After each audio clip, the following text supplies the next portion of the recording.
Assalamualaikum warahmatullahi wabarakatuh. Saya Oktavia Anggun Tirtasari akan menjelaskan tentang poin pertama, yaitu pembelajaran kooperatif atau arti dari pembelajaran kooperatif. Ya, sebelumnya dari pengertian pembelajaran kooperatif menurut Johnson dalam B. Santoso, cooperative learning adalah kegiatan belajar mengajar secara kelompok-kelompok kecil. Siswa belajar dan bekerja sama untuk sampai pada pengalaman belajar yang optimal, baik pengalaman individu maupun kelompok.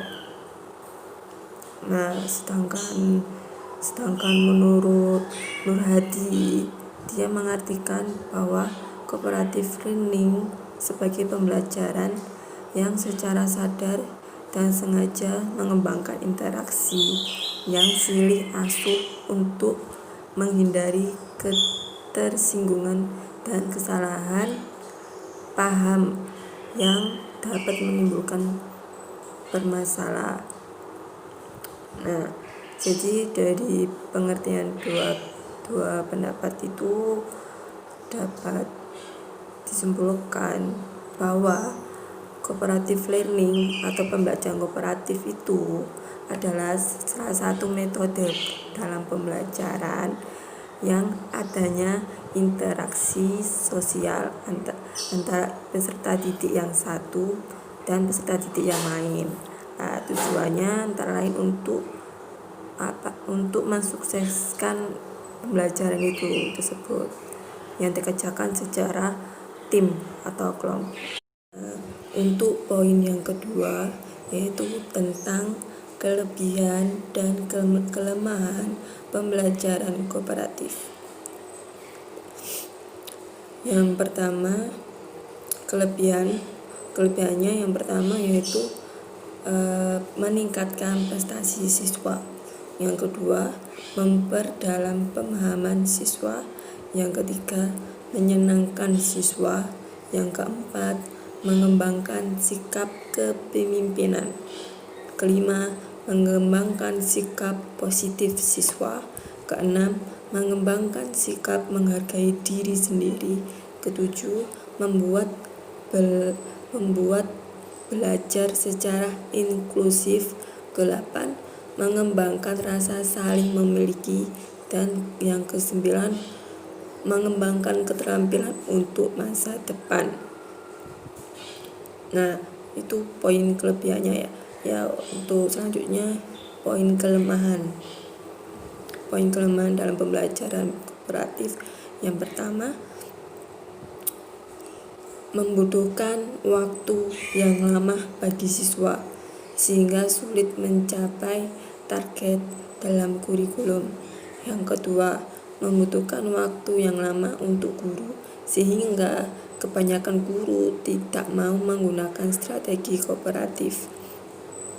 Yang ketiga, membutuhkan kemampuan khusus guru sehingga tidak semua guru dapat melakukan atau menggunakan strategi belajar kooperatif.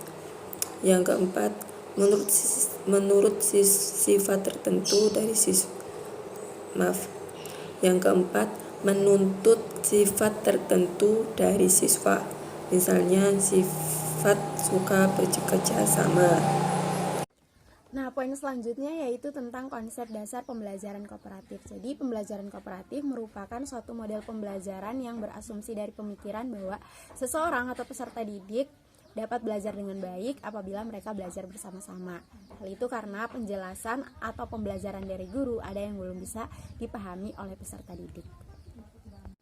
Oleh karena itu, ada kalanya peserta didik lebih mudah untuk menerima dan memahami penjelasan dari temannya sendiri. Nah, pembelajaran kooperatif sangat berguna untuk membantu peserta didik untuk menumbuhkan kemampuan kerjasama. Nah, jadi kerjasama untuk saling berinteraksi dan komunikasi. dengan anggota lain dalam membentuk kelompok belajar. Maka keterampilan bekerja sama perlu dimotivasi untuk selalu berinteraksi dan komunikasi dengan anggota lain dalam rangka mencapai tujuan pembelajaran yang telah ditetapkan. Jadi, pembelajaran kooperatif ditekankan pada kelompok pembelajaran yang dimana semua peserta didik bekerja sama untuk kepentingan bersama. Baik, lanjut ke poin yang selanjutnya, yaitu tentang implementasi pembelajaran kooperatif. Jadi implementasi penerapan dalam pembelajaran kooperatif. Nah, dalam proses pembelajaran itu ya, jika dalam proses pembelajaran dapat dikatakan berhasil apabila terjadi perubahan pada peserta didik dan hasil belajarnya itu. Jadi kalau ada perubahan dari peserta didik dan pembelajarannya, nah, itu berarti bisa dikatakan bahwa proses pembelajaran itu berhasil. Nah, pembelajaran kooperatif ini merupakan bentuk pembelajaran dengan cara siswa belajar dan bekerja sama dalam kelompok kecil ya, secara kolaboratif, yang mungkin itu anggotanya itu sekitar terdiri dari 4 atau sampai 6. Pokoknya dia itu secara kelompok gitu, pembagian kelompok sendiri. Nah, untuk fase model pembelajaran kooperatif itu ada fase yang pertama, menyampaikan tujuan pembelajaran dan memotivasi siswa. Jadi menyampaikan tujuan pembelajaran pertama itu untuk apa, dan memotivasi siswa, menambah semangat siswa gitu. Yang kedua, menyampaikan informasi. Dan yang ketiga, mengorganisasi peserta didik ke dalam tim belajar. Keempat, membantu kerja tim dan belajar. Kelima, mengevaluasi. Keenam, memberikan pengakuan atau penghargaan. Dan menurut dari beberapa hasil penelitian yang sudah dilakukan, bentuk pembelajaran kooperatif ini menunjukkan pengaruh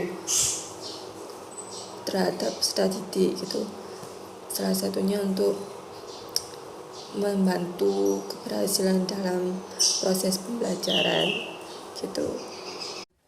Poin selanjutnya yaitu unsur-unsur pembelajaran kooperatif. Nah, untuk memperoleh manfaat yang diharapkan dari implementasi pembelajaran kooperatif, Johnson dan Johnson mengemukakan 5 unsur penting yang harus dibangun dalam aktivitas instruksional.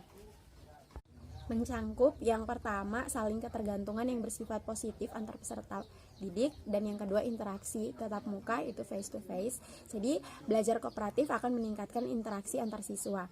Hal ini terjadi dalam seorang siswa akan membantu siswa lainnya dalam satu kelompok. Dan yang ketiga yaitu tanggung jawab individual. Jadi tanggung jawab individual dalam pembelajaran kooperatif dapat berupa tanggung jawab siswa dalam hal ada 2. Yang pertama yaitu membantu siswa yang membutuhkan bantuan, dan yang kedua, siswa tidak hanya sekedar membonceng pada hasil kerja teman sekelompoknya.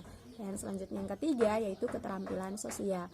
Jadi dalam belajar kooperatif, selain dituntut untuk mempelajari materi yang diberikan peserta didik, dituntut untuk belajar bagaimana agar berinteraksi dengan siswa lain.